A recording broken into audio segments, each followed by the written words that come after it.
જય અંબે મિત્રો આજના બ્લોગમાં તમારું સ્વાગત છે અને અમારે યાત્રાનો આજે ત્રીજો દિવસ છે અને મિત્રો અમે અહીંયા અમારો સંઘ અહીંયા આગળ જાય છે અને અમે પાછળ જઈએ છીએ। અહીંયાથી અમારે ઈડર ખાલી 4 કિલોમીટર દૂર છે અને ઈડર પહોંચી ગયા છીએ। અત્યારે અમારે ઈડરની પેલી બાજુ રહેવાનું છે, તો આજનો બ્લોગ ફૂલ એન્જોય કરજો અને કોમેન્ટમાં લખી દેજો જય અંબે।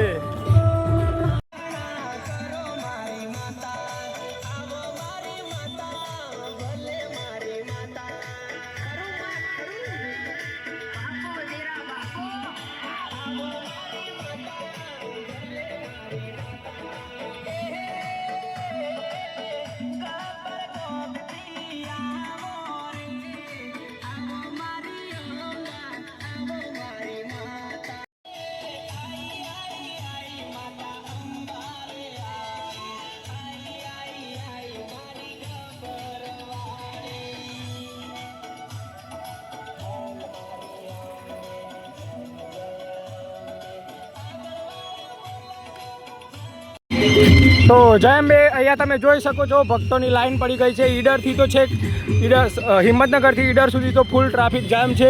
હવે ખેડબ્રહ્મા પહોંચીને બીજો વિડીયો બનાવશું જેમાં તમને બતાવશું કે એની આગળ કેટલું પબ્લિક જાય છે। અહીંયા તમે જોઈ શકો છો મા અંબાના ભક્તો ટ્રેક્ટરો લઈને પણ આવે છે, ગાડીઓ લઈને આવે છે, રિક્ષા લઈને આવે છે, સ્કૂટર પણ લઈને આવે છે, આ બીજા હિક્કા પણ લઈને આવે છે। અહીંયા તમે જોઈ શકો છો કે બીજા બાઇકો પણ લઈને આવે છે। તો કોમેન્ટમાં તમે એકવાર જરૂરથી લખી દેજો જય અંબે, બોલો અંબે માતની જય। તો મિત્રો અહીંયા તમે જોઈ શકો છો અહીંયાથી અંબાજી 79 અને ઈડર તો પણ અમારે અહીંયાથી ચાલવાનું જ છે। અહીં અમારે લગભગ અડધો કલાકમાં અમે ઈડરમાં એન્ટર કરી દઈશું અને અમારા મહેશભાઈ થોડા થાકી ગયા છે, આ જોઈ શકો છો માતની જય। તો કોમેન્ટમાં બધા એકવાર જરૂર લખી દો જય અંબે, જય અંબે, જય અંબે।